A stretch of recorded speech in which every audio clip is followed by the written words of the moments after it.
نحمده ونصلي على رسوله الكريم اما بعد فاعوذ بالله من الشيطان الرجيم بسم الله الرحمن الرحيم رب اشرح لي صدري ويسر لي امري واحلل عقدة من لساني يفقهوا قولي اللهم صل على محمد النبي الأمي وعلى آله وسلم تسلیما کثیرا۔ امید کرتا ہوں سب بہن بھائی خیریت سے ہوں گے۔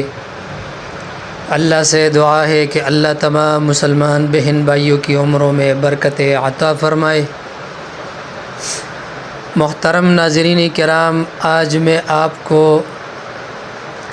بندش ختم کرنے کے لیے چند مسنون اور مجرب اعمال بتا رہا ہوں۔ بندش چاہے نکاح میں ہو، چاہے کاروبار میں ہو، چاہے رشتوں میں ہو، چاہے باہر ممالک جانے میں رکاوٹ ہو یا بندش ہو، تو اس کے لیے آپ کو مجرب ترین اعمال بتا رہا ہوں۔ یہ ایسے اعمال ہیں کہ جن کے کرنے سے ہر قسم کے بندشات، رکاوٹیں جڑ سے ختم ہو جائیں گے۔ اگر آپ زندگی میں یہ عمل اپنائیں گے تو انشاءاللہ العزیز ان اعمال کی وجہ سے، ان وظائف کی وجہ سے آپ کے اوپر جو بھی بندشات ہے وہ جڑ سے ختم ہو جائیں گے۔ رزق، رشتے یا کسی بھی پریشانی میں بندش، رکاوٹ کا سامنا ہو تو اللہ تعالیٰ سے رجوع کرے، نماز کی پابندی کرے۔ ساتھ ہی کچھ مسنون اور مؤثر وظائف آپ کو بتا رہا ہوں جو بندش کو جڑ سے ختم کر دیتی ہے۔ ان وظائف میں سے پہلے نمبر پر سورۃ یاسین کا عمل ہے۔ روزانہ فجر کے بعد سورۃ یاسین پڑھے۔ سورۃ یاسین کے بعد درود ابراہیمی 11 مرتبہ پڑھے۔ پھر اس کے بعد یا فتاح ہو یا رزاق ہو یا مبدی ہو یا معید ہو، یا فتاح ہو یا رزاق ہو یا مبدی ہو یا معید ہو کو 100 مرتبہ پڑھے۔ پھر آخر میں 11 مرتبہ درود ابراہیمی پڑھے۔ عمل 21 دن کا ہے۔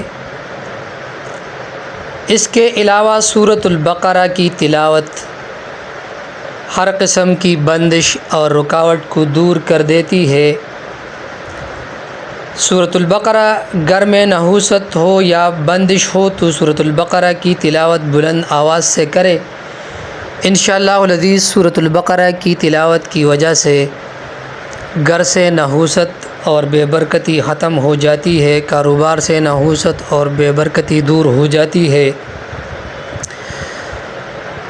جس گھر میں یا جس دکان میں یا فیکٹری میں سورۃ البقرہ کی تلاوت کی جاتی ہے تو اس گھر میں، فیکٹری میں، شاپ میں جنات اور شیاطین داخل نہیں ہو سکتی۔ اس کے علاوہ بندش اور رکاوٹ دور ہونے کے لیے، بندش اور رکاوٹ کو جڑ سے ختم کرنے کے لیے دعا یونس انتہائی زبردست ہے۔ یونس علیہ السلام کی مشہور دعا لا الہ الا انت سبحانک انی کنت من الظالمین۔ اس دعا کو روزانہ 313 بار بندش اور رکاوٹ ختم کرنے کی نیت سے کسی بھی وقت آپ پڑھ سکتے ہیں۔ بہتر تو یہی ہے کہ نماز فجر یا نماز عصر کے بعد 313 بار بندش اور رکاوٹ کو ختم کرنے کی نیت سے پڑھے تو بہت افضل ہے، ورنہ دن کے کسی بھی حصے یا رات کے کسی بھی حصے میں آپ پڑھ سکتے ہیں، مگر روزانہ رات کو یا دن کے وقت کو 313 مرتبہ دعا یونس یعنی لا الہ الا انت سبحانک انی کنت من الظالمین، اس دعا کو 313 بار لازمی پڑھنی ہے۔ معزز ناظرین کرام، اس کے علاوہ بندش اور رکاوٹوں کو دور کرنے کے لیے سورۃ فتح کی تلاوت انتہائی زبردست ہے۔ روزانہ ایک بار سورہ فتح کی تلاوت کیا کرے۔ معزز ناظرین کرام، ان وظائف کو اگر آپ 21 دن تک جاری رکھیں تو ہر قسم کے رکاوٹیں، بندشات اور پریشانیاں اللہ کے فضل سے دور ہو جائے گی۔ اس ویڈیو کو ثواب کی نیت سے آگے شیئر کریں، ہو سکے آپ کی ایک شیئر کی وجہ سے کسی مسلمان بہن بھائی کو فائدہ پہنچے۔